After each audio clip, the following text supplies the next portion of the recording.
Everyone knows what forward means. That's very self-explanatory, but why is it ever forward? To me, that was my first thought when I heard the phrase.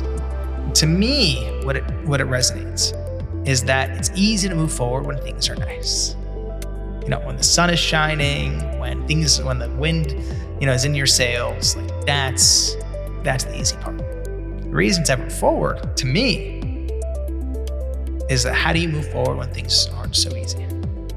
When you lose that friend that you really cared about, when you face those rejections that really sting, when it doesn't look like it's possible, but yet still you feel that pull to try it anyways.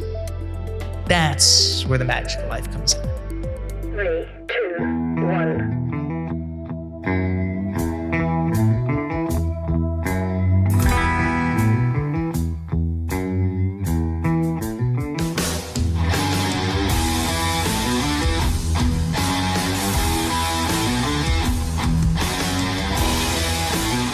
Alex, welcome, man. Thank you for having me. So good to have you here. Right out of the gate, I want to ask you or bring up the question that you asked in your book, The Third Door. That is, I think, one of the most powerful statements, powerful questions anyone could ever ask themselves. And that's what if?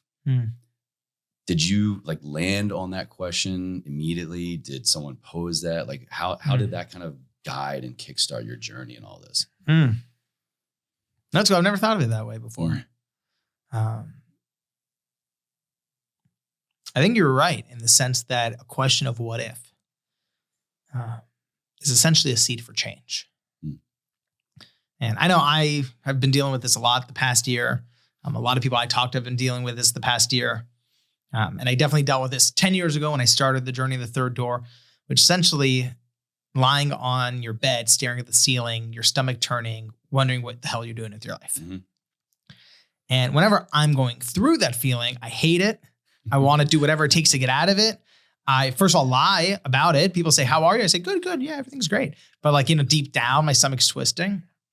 But it's always after the fact that I realize that those moments of tension are actually very healthy because they're the start of a brand new journey. They just don't feel comfortable. But they're really, really healthy. And as you mentioned, the journey started 10 years ago. I was 18 years old, a freshman in college, essentially spending every day lying on my dorm room bed, staring up at the ceiling. And I was going through the what do I want to do with my life crisis.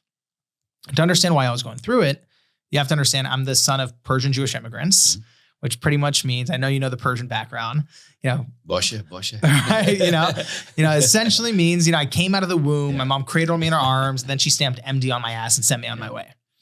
And, literally I wore screw-ups to school for Halloween in third grade and thought I was cool. That was my childhood growing up. And, in high school, I checked all the boxes. I studied for the SATs, took all the biology classes, went to pre-med summer camp. So by the time I get to college, I'm the pre-med of pre-meds. But eventually I find myself lying on that bed, looking at this towering stack of biology books, feeling like they're sucking the life out of me. And at first I assumed, I'm just being lazy. That's what everyone told me, I'm just being lazy.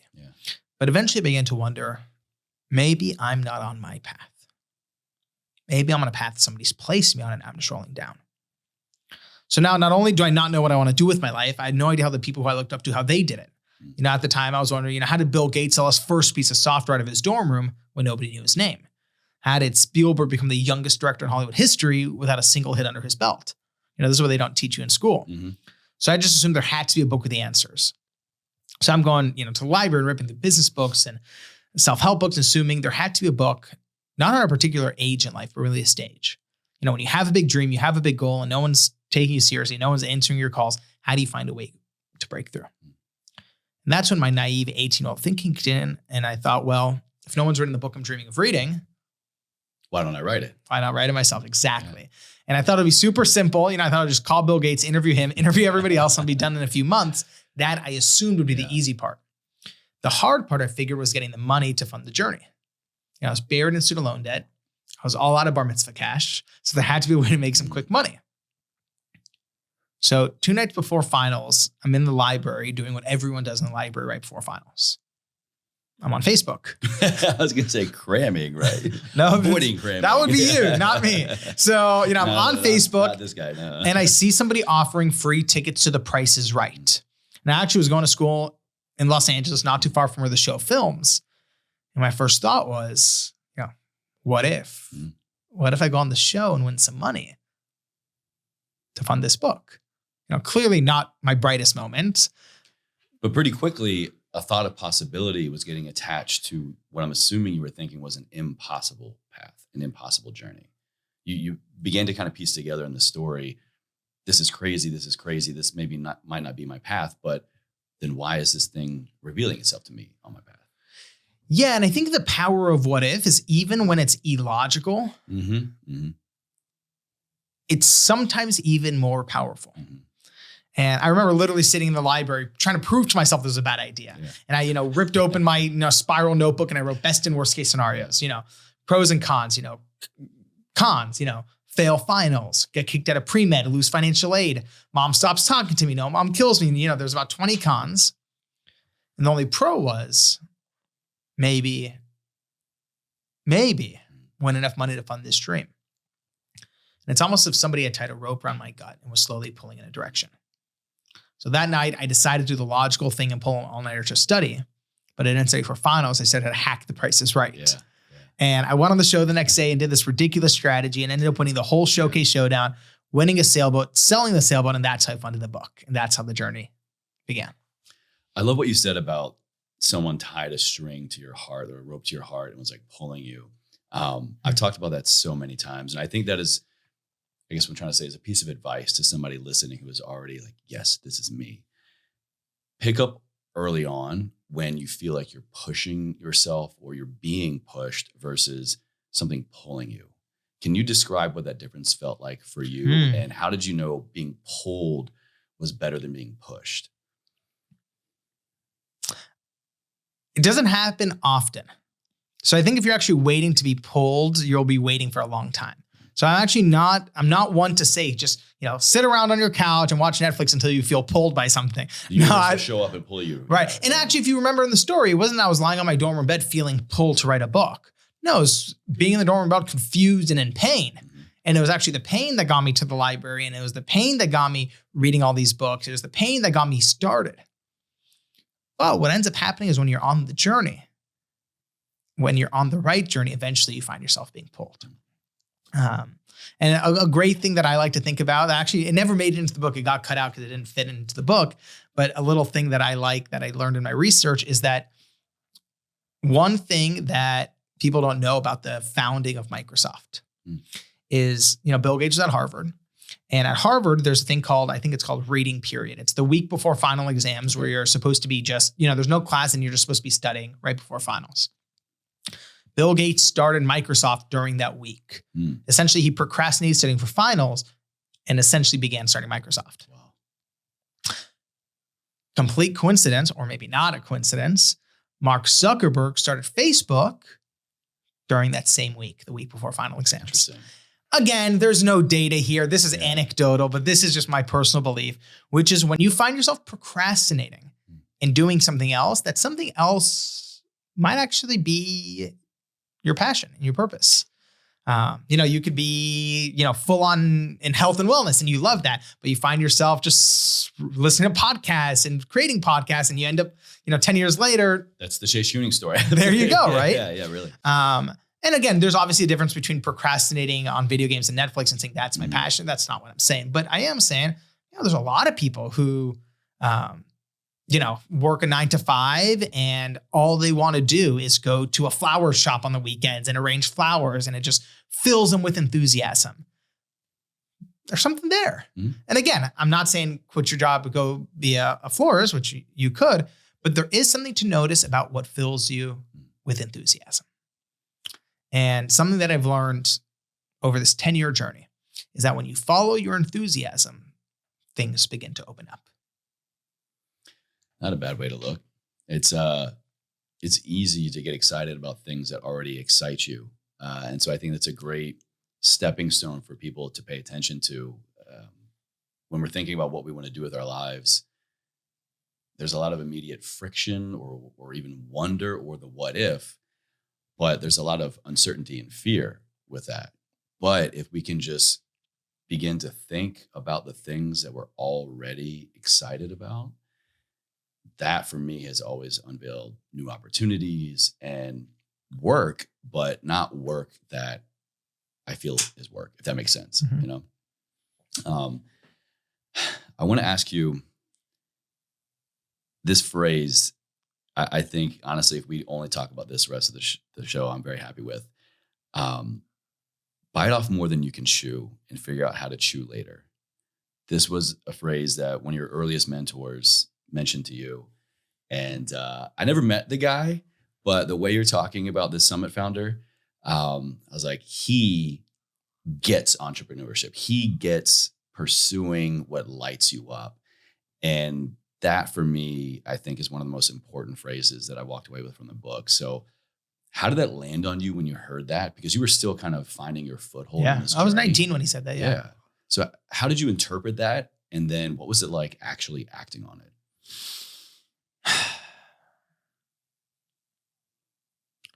There's a fine line between what overwhelms you and what fuels you.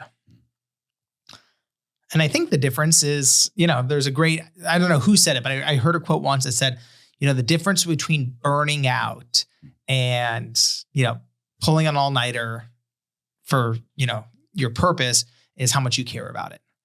I think, when you say, bite off more than you can chew, figure out how to chew later, it's essentially saying when you're doing what, we just talked about finding your enthusiasm, following your enthusiasm.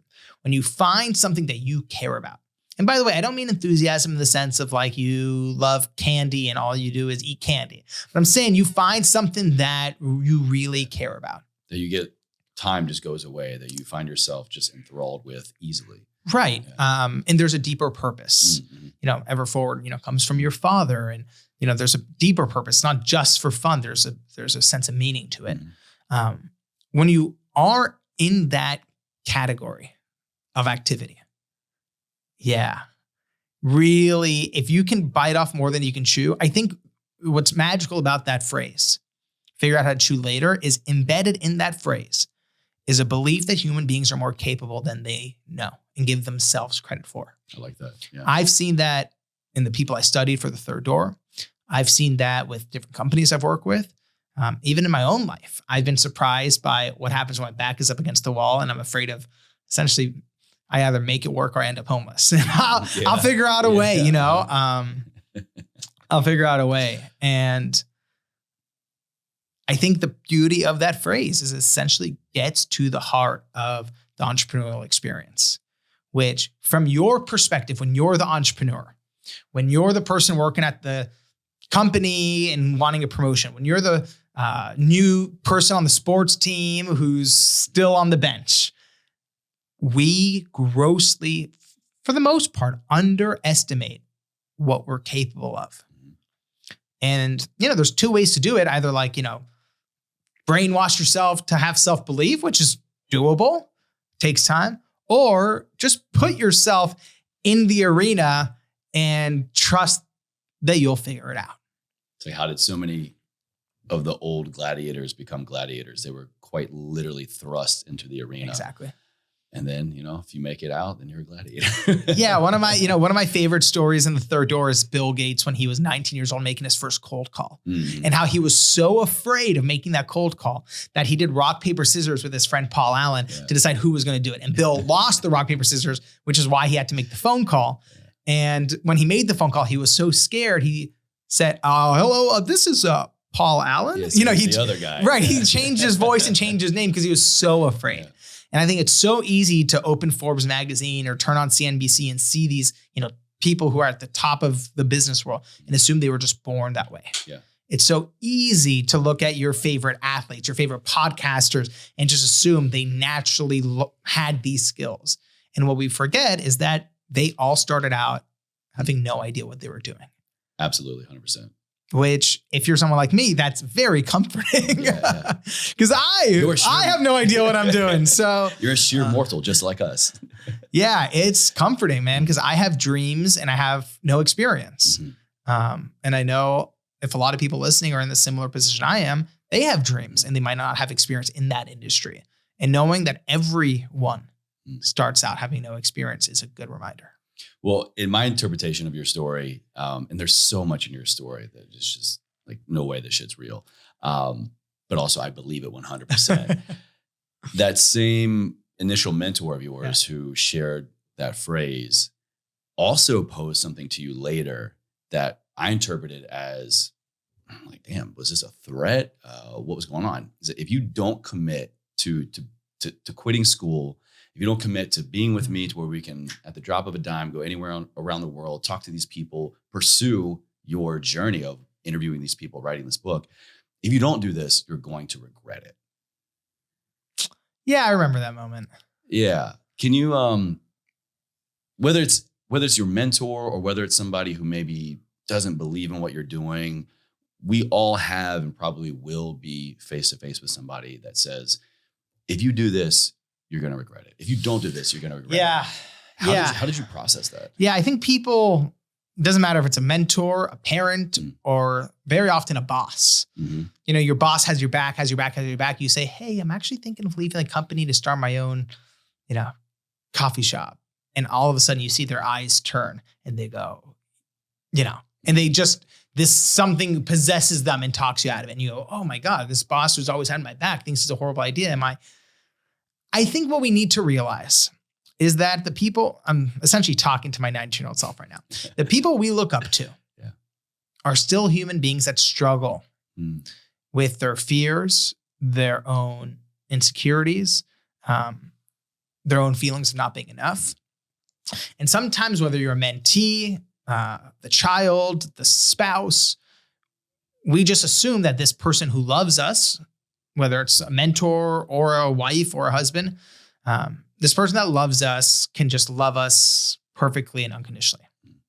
And while that's great hope, the reality is they have their own shit they haven't processed. So I think the moment you were referring to in the book was just a little moment of Elliot, and, to spoil that moment, but I think it's fair.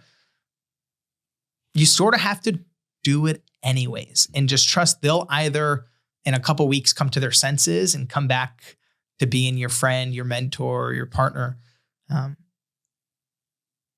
Or you just, and again, this is hard. It's hard to say or easy to say, hard to do. You lost someone who actually didn't have your back, and which might not be the worst thing in the long term. And I know there have been many moments in my life, whether it's my mentor, even my own mother, that I thought doing what I believed was best for me was a risk of losing that relationship that means so much to me. At the end of the day, you have to ask yourself, though, you don't have to. I chose to ask myself, do I want to hold on to that relationship and be 9 years old on my bed wondering, what if I would have tried? Or do I want to give it a shot and just cross my fingers that they'll show up? Hold that space for you. Even if they're telling you they won't show up, because that's sort of the last line of resort to try to control someone's life.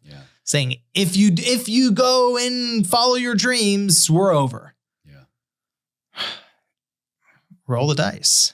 Yeah, I think that's a fair test right then and there as well, to, if you find yourself in that position, to really, this is like a love litmus test. I personally think, I'm wondering maybe if you were thinking this, if you had that foresight then, or awareness then, I feel like this person has love for me. And if someone has love for me and wants me to succeed and wants the best for me, there's no way what they're saying right here, right now can actually be true. To kind of piggyback off what you're saying, they'll come around, they'll have space. I think that's a choice. If we can make that there is love here, love doesn't live like that. It doesn't hold that grudge, Yeah, I think there's a difference between love and capacity to love. Sure, absolutely, yes. I know a lot of people in my life even who loved me, but they still treated me like shit. It's not like, then the trap I fall into is this belief of, if they loved me more, they would be kinder. Yeah. It's a capacity thing. It's not a love thing. Maya Angelou has this phenomenal quote that essentially says, love does not hold on. That's ego. Ego holds on. Love liberates. Love says, I don't care if you're next to me or across the sea. I love you. And of course, I would love you by my side, but no matter where you are, no matter what you're doing, I love you. Wow. Love liberates. Yeah. And I think it's very easy for people, even myself at times, to be so consumed by fear that we forget that. But if you're in a situation where someone you love is forgetting that in the moment, you still owe it to yourself to move ever forward. Yeah, like that. Right? Yeah. You still owe it to yourself to move forward and trust that, they'll wake up from their fear stupor and join you on the path soon enough. Well said, man. Beautiful. So what I want to bring back a little bit just to keep the listener, the viewer, hey, what's up, guys, on this journey. So you set out to kind of find solutions or more questions, better questions to what if or what is possible for my life. Sold the sailboat on Price is Right. Yeah. Found these incredible mentors, kind of found yourself in this whirlwind adventure. And then you began to start actually taking action. I want to get these interviews. I want to get the insider secrets to these world's greatest everything. You began to get a lot of no's. So how did you handle rejection? That's a nice way to put it. The whole process was no's. You began to get a long streak of no's, but you didn't give up. You took that as another opportunity through other I tried to give up. You did. Oh, so yeah. How did you handle the rejection and how did you? Very poorly. Yeah. How did you not ultimately give up? How did I handle it? Very poorly, with a lot of ice cream and a lot of crying and a lot of cuss words. That's how I handled it. Again, he's human, everybody. There we go. We're good. No, it's the truth, man. I hate rejection. And I actually think about it a lot. A lot of the reason I think I even set off on this journey in a lot of ways was I hated all the rejection I faced in my childhood. And there was a part of me that not only wanted to learn how these people did what they did and, write this book to help my generation, but also I wanted to feel special. I wanted to, show all the people who had rejected me, you don't know what you're talking about. And sure enough, I set off on a journey to get rejected about 100 times more.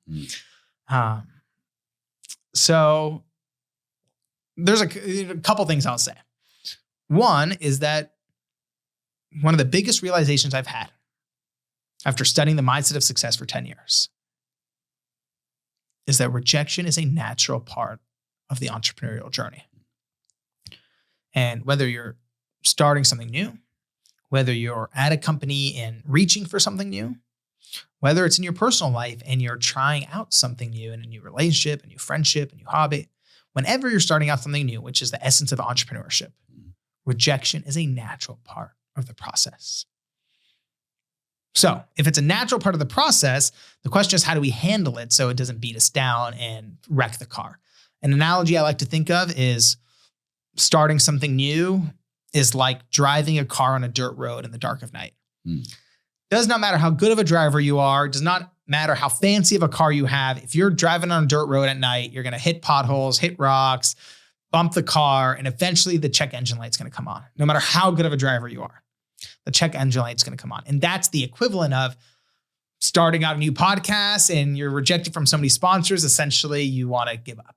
That's everyone knows that feeling internally when your check engine light has come on. Now, there's two things you can do. You can keep going and just hope it takes care of itself, which never happens. But that's what a lot of people choose to do. Or you can take your car to the mechanic. So a tool I've created essentially to help anyone who's facing rejections on their journey, which is everyone at a certain point. And I call this tool the Rejection Inspection. Ooh, I like that. So it's the Rejection Inspection. Imagine you take your car to the auto mechanic and you want to figure out why your check engine light is on. And of course, the equivalent is you got rejected so much on your journey, you need to fix up your insides in order to keep driving smoothly. So this is the Rejection Inspection. If anyone listening or watching right now wants to write this down, this is a good little 3-step thing you can write down right now. Pause, we'll wait. Go ahead, everybody, get your notebooks ready. These are 3 steps. And again, imagine you're at the auto mechanic and there's 3 different checkpoints at the mechanic shop. And these are the 3 checkpoints. And they're all start with the letter R so you can remember it easily. I'll tell you the 3 and then I'll explain them. Checkpoint 1, do a hard reset. Checkpoint 1, do a hard reset. Checkpoint 2, realign the GPS. realign the GPS. Checkpoint 3, re-examine the engine. Re-examine the engine. Now let me walk through them. Checkpoint 1, do a hard reset. The number one thing to do when you're facing a rejection. Let's say you just got a huge rejection from your dream sponsor for the podcast. The number one thing to do, take a fucking nap. Like, walk away. Walk away. Drop the phone, man. Turn off the computer. Go outside. Now, what 90% of Instagram influencers tell you to do is keep pushing, keep trying, never give up. Blah, blah, blah. Yeah, do that tomorrow. Today, go have some fucking ice cream. Chill out, right? And I think it goes counter to our culture, but it's literally the single most important thing you can do to yourself. Because what ends up happening is when you face a rejection, no matter how good your mindset is, it just hurts. I don't care how you frame it or say, oh, rejection's good for me. It hurts. You know what doesn't hurt? What? Ice cream. Exactly. Thank you. All right. So you're on my page. Exactly. So step 1, do a hard reset. I actually know this great entrepreneur I know who does very much blue chip sales. And he has this rule that when his team gets a giant rejection, he goes and passes out $20 bills to a sales team and tells everyone mandatory go to the movie theaters. Wow. Interesting. Take the day off. Immediate change state. Yeah. Immediate. Because I think the natural instinct, even for myself, when I face rejection, is to feel so, hurt about it. There's a feeling of, I'll show you. And I stay at the office until 9 p.m. to show them that no one can stop me. We make the egotistical decision that outworking can change somebody else's. Correct. And I'm going to tell you, the kind of emails I'm writing at 9 p.m. After a big rejection are not my smartest worded emails. Never send a 9 p.m. email, everybody, right? Especially after rejection. Right. So that's step number 1, do a hard reset. And that I've learned solves about 70% of problems right off. Like, it's shocking. Most problems will resolve itself within a couple days if you just chill the fuck out. That's number 1. But it's so against our nature to do that. So that's number 1. Now, let's say that doesn't work, which happens all the time. Let's say after a couple days, you're still just sort of in this funk.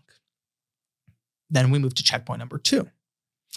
And that's what I call realigning the GPS. Now imagine, you have that car and it hits a big bump.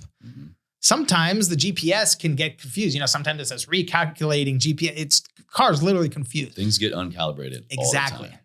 So what you want to do is you want to remind the car where you're headed. And the equivalent for that is I'll tell someone to take out a sheet of white printer paper and with a marker or Sharpie, in a single sentence, write the reason you started this in the first place. In one sentence, write that on a sheet of paper and tape that above your desk. Give it a week. You will be shocked what happens. For me with the third door, it was, I'm on a mission to inspire my generation to believe in what's possible. And when I'm reading that and I'm real upset that Warren Buffett said no, it sort of right sizes the rejection. All of a sudden the rejection hurts, but it reminds me that this is a much bigger mission than just Warren Buffett's response. It probably put things quickly into scale for Exactly. you. Yeah. Exactly. So that's checkpoint number 2. That solves maybe the next 20%. Now there's always the 10% of rejections. And we know them. I get them all the time, where no matter what you do for weeks, you are just stewing, wanting to give that person a piece of your mind, right? Son of a bitch. And that leads us to checkpoint number 3. It's the final step. If the first 2 don't help, the final step will do the job. Okay. And it's re-examine the engine. And if you think about it, the engine for the car, equivalent to a human being, our engine is the stories we tell ourselves about why something has happened. Yes. Right? Because if you think about it, you can get rejected 100 times in a day. You say, hey, can I have $1 to someone on the street? They say no, it doesn't bother you. But you go and ask your biggest crush out and they say no, and you're devastated for weeks. Same thing happened. Someone just told you no. It's all that the story, emotional right? attachment. The story is different.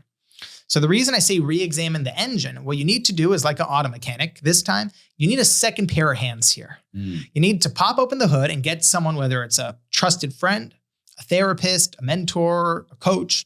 All the above. All of the above. I do all of the above. I literally do. And what you want to do is you want to disassemble the engine and see where the clog is. And what I'll tell you is there's normally 2 reasons a rejection is crippling you. Number 1, There's a story you created subconsciously about what this rejection means about your future. I will never succeed. I will never get the sponsorships I'm looking for. I will never blah, blah, blah, blah, blah. You're taking this current pain and projecting it onto your future. If not now, then never. Right. Yeah. Yeah, that's a reason to be in a funk if you had that story. Reason number 2, you've created a subconscious story about what this rejection means about who you are. I'm not enough. I'm not handsome enough. I'm not clever enough. I'm not successful enough. I'm not lovable enough in order to get what I want. And it's these 2 stories that very often can trace themselves back to our childhoods. Usually. That latch onto the rejection and won't let go. And that's why you need that second pair of hands for the 3rd checkpoint. So that's the rejection inspection. Rejection inspection. I feel like that's, I think I watched that cartoon as a kid. We've been kind of talking about it, but I wanted to hit home as well on this shame of failure leading to desperate actions. That was another big takeaway for me. And I think you kind of just touched on that, but shame is a really unique word. And shame is something that I think we probably at first glance or at first kind of scan with the rejection inspection, we don't realize is actually what's going on. Is that kind of what you're talking about here and kind of processing this rejection? That's that 3rd point, right? Yeah. The 3rd point is really looking at, you know what I said, what does this rejection mean about me? It's normally, I'm not enough. I'm not smart enough. I'm not lovable enough. I'm not handsome enough. You are. I appreciate that. You good. But there are these stories that we create in our childhoods, whether we know it or not. There's a great phrase. If it's hysterical, it's historical. If it's hysterical, it's historical. So whenever I'm hysterical about anything, someone cuts you off on the road and you're hysterical, ask yourself, where in your history did this come up a lot? Yeah. If, everyone has a weird thing they're hysterical about. Someone shows up 5 minutes late to a meeting and you're hysterical. Oh, your dad never showed up on time to your baseball games. Or there's always something there. And a lot of reason I love therapy is essentially it's a trained expert who's helping you unravel this historical connection. Yeah. All along in your journey, there are so many instances of you trying to achieve something by doing what others have done. But you got this piece of advice from Larry King about being yourself. How powerful is that? How much more powerful has that been since now you've executed, you've got the book? Do you feel like you have finally been able to be yourself?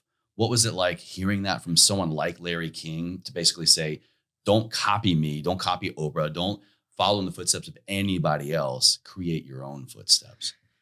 You know how it felt? Felt like shit.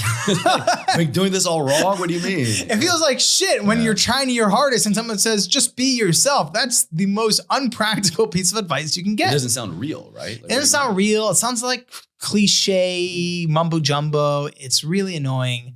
I didn't like it when I heard it. And I remember actually when him saying that, I thought, I'm not putting that in the book.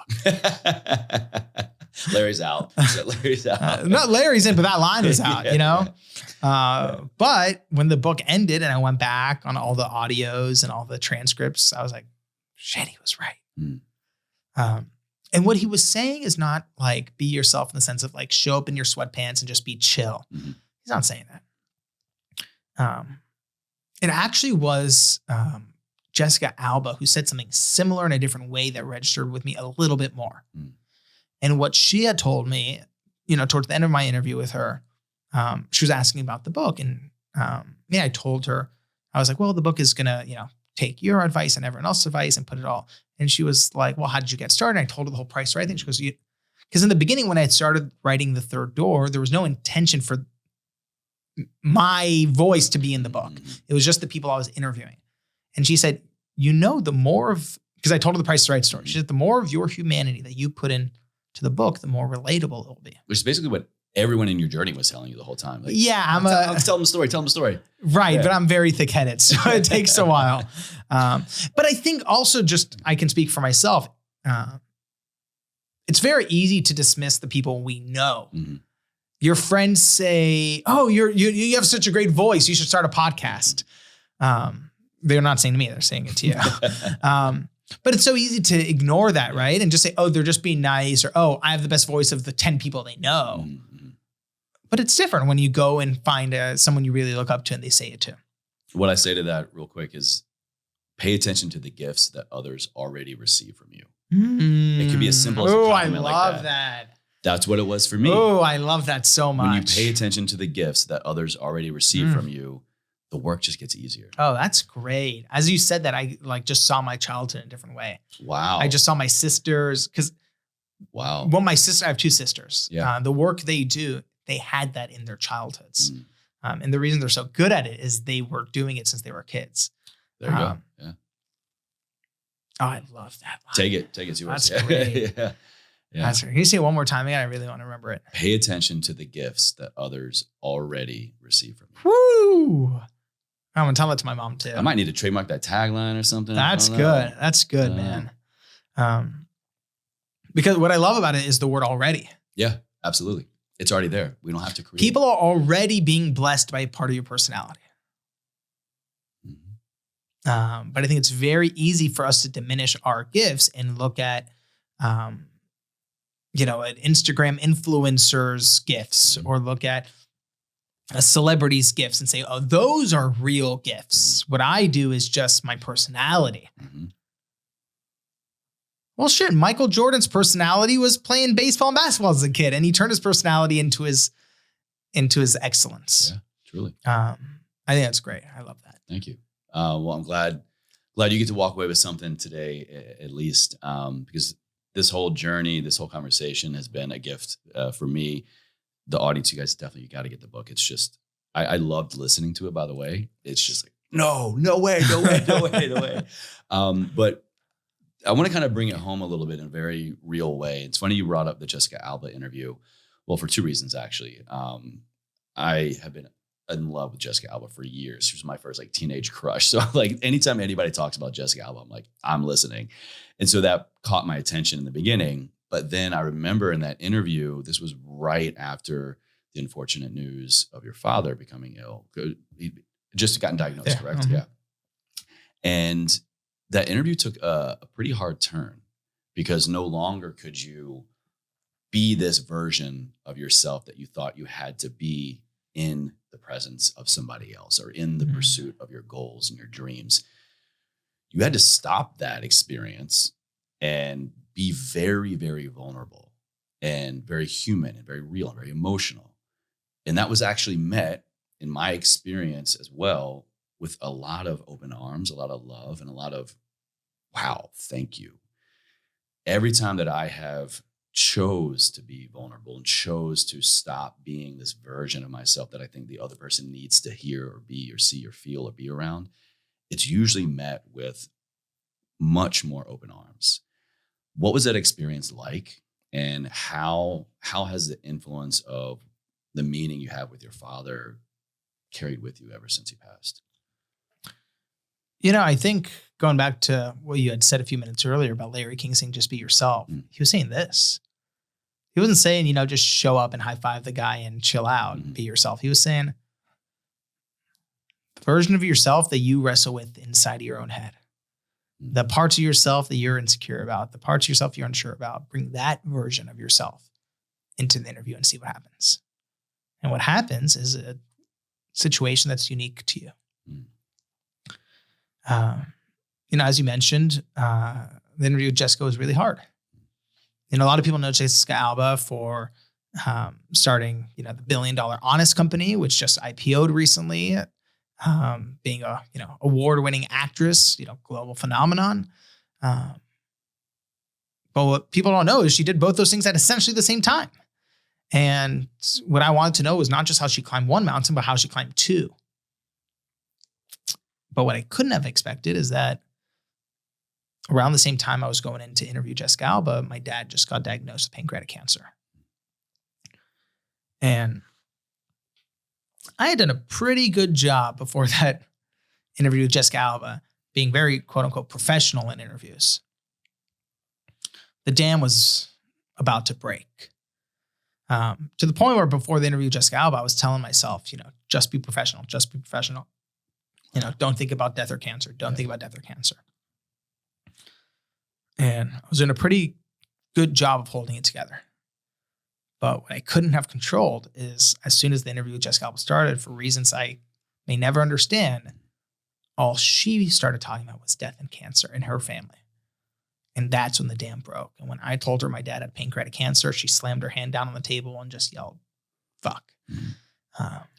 And when that dam broke and essentially all my pain just flowed out, she was able to meet the real me. I was able to meet the real her.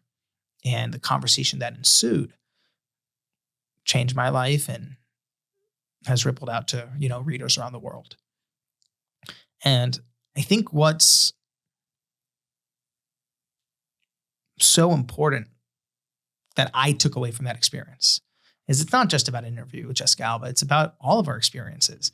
When you're on a first date and you try to talk about the things you think the person wants to talk about, or you're at a job interview and you try to be the kind of professional the person wants to hire, you're not only one, losing out on the opportunity to see if it's a good fit, you're also just lying to yourself.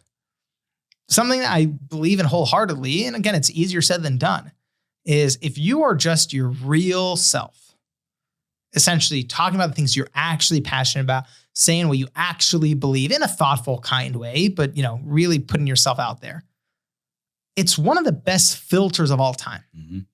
Now, the reason I didn't do that in the beginning of my journey is because I was fucking terrified, man. Do you know how many messages you get in life that you're supposed to look this way, talk this way, be this way to be accepted? And I actually think, I don't have data around this, but I do think the further you are on your path, it gets easier, not just because you're more confident in yourself, but the people you meet in that territory also have been on a similar journey.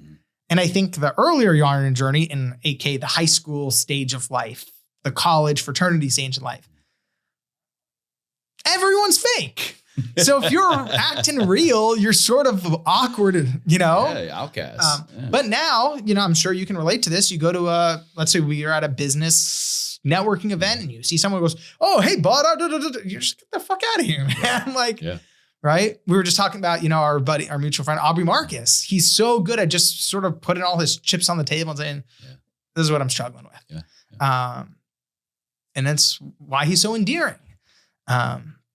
So again, I do have a lot of empathy because I know what it feels like to be terrified to actually tell someone what you're actually feeling. Because it doesn't always go over well. I've had people very, very close to me where I thought being vulnerable was welcomed in that relationship, and I'll have them 6 months later blow up and cuss me out and say, you always talk about yourself. All right, it wasn't welcome there. But the relationships that do hold on actually get strengthened and more real. And that's the shit you take to your end. Thank you for sharing that. Yeah. It's funny, the more and more what you just said, or what that example of you're always talking about yourself. It's funny, the more you are on your path, the more you are open to all these things and in pursuit of your dreams, becoming your more authentic self and peeling back, not just finding yourself, you're going back home, you're peeling back these layers of who you have been all along, but you just become more genuine and authentic in your expression of that does reverberate, you're going to lose some friends. Not everybody's going to be in the same path. Yeah, no one really talks about that, but you're going to lose some friends when you change. And I think the reason people are listening to this podcast is they're committed to changing, changing their beliefs, changing their diets, changing their lifestyles. That's why they're listening to something like this. They like growing. And one of the things that happens when you grow is some people who don't like growing begin to get all pissy that, oh, you think you're a big shot, you're reading these books, or, oh, you think you're a big shot, you're going to these events. You have no experience in that. The best thing you can do is just remind yourself that what they're saying is a reflection of them. And when you're at these new events, when you're at these things, you're also going to meet some people who you're really meant to become friends with too. Absolutely. So there's a little bit of a trust fall element of pursuing your path. Because I know for me, growing up as a kid, like I just wanted to hold on to my friends and my cousins with dear life because I didn't want those things to change. Spoken like a true Persian. Yeah. Hold on to my cousins. Yeah. All and 50 of them. Yeah. No, I have a small family, like only 48. Okay. But yeah, you don't want those things to change, but it doesn't matter how hard you hold. They're going to change, man. Some will change for the better and get even deeper. Some will fall off. All you can control is your side of the street. And the rest you just sort of gotta, whether you choose to let go or you don't, it doesn't matter because it's still going to move on. You know, and that for me kind of was my personal interpretation of what you meant by the third door, which we've gone this whole podcast. We haven't even defined what that title means. I can't give all the spoiler alerts away. People got to get the book, but basically that's what I interpreted. Mm-hmm. The more and more that I am in pursuit of uncovering, unlayering, unveiling my true authentic self and getting better at expressing it and connecting with other people like that, that is when the doors to possibility open up. That is when I meet the person, the people, I'm at the right place at the right time. That's when this third door of opportunity presents itself, not the first two. Please, you're much better at describing it. Like the third door concept. Like that was my interpretation. But I love that. Well, that gets to the heart of it. Okay, yeah. And essentially what I've learned after 10 years of studying the mindset of success, from interviewing, Bill Gates, who grew up in Seattle, to Maya Angelou, who grew up in Stamps, Arkansas, I realized every single one of them treated life and business and success the exact same way. And the analogy that came to me is that it's sort of like getting into a nightclub. There's always 3 ways in. So there's the first door, the main entrance, where the line curves around the block, where 99% of people wait around hoping to get in. We've all seen that line, people standing out in the cold, hoping the bouncer lets them in. That's the first door. Which the life analogy there is show up, do what you're supposed to do, fall in line. And if you're lucky or there long enough, you're going to get the promotion. Update your resume, just wait around. And again, by the way, you can make a living that way. And by all means, it's a very honorable way to live. But this is about what it takes to achieve a dream. Right? So that's the first door. There's the second door, the VIP entrance, where the billionaires and celebrities go through. School and society have this way of making us feel like those are the only 2 ways in. You either wait your turn or you're born into it. But what I've learned, and what I'm sure you've seen many times in your own career, is that there's always, always the third door. And it's the entrance where you jump out of line, run down the alley, bang on the door 100 times, crack open the window, go through the kitchen. There's always a way in. And it doesn't matter if that's how Bill Gates sold his first piece of software or how Lady Gaga got her first record deal. They all took the third door. Make your own third door. Yeah. You are the third door, really. Alex, it's been such a pleasure sitting down with you. The feeling's mutual. Thank you so much. To kind of wrap it all up here, to bring it home for me and the meaning of Ever Forward and for the audience here, those 2 words, I shared with you the backstory. So I'm curious, what does that mean to you? What do those 2 words mean to you? How does living a life ever forward fall on you here today?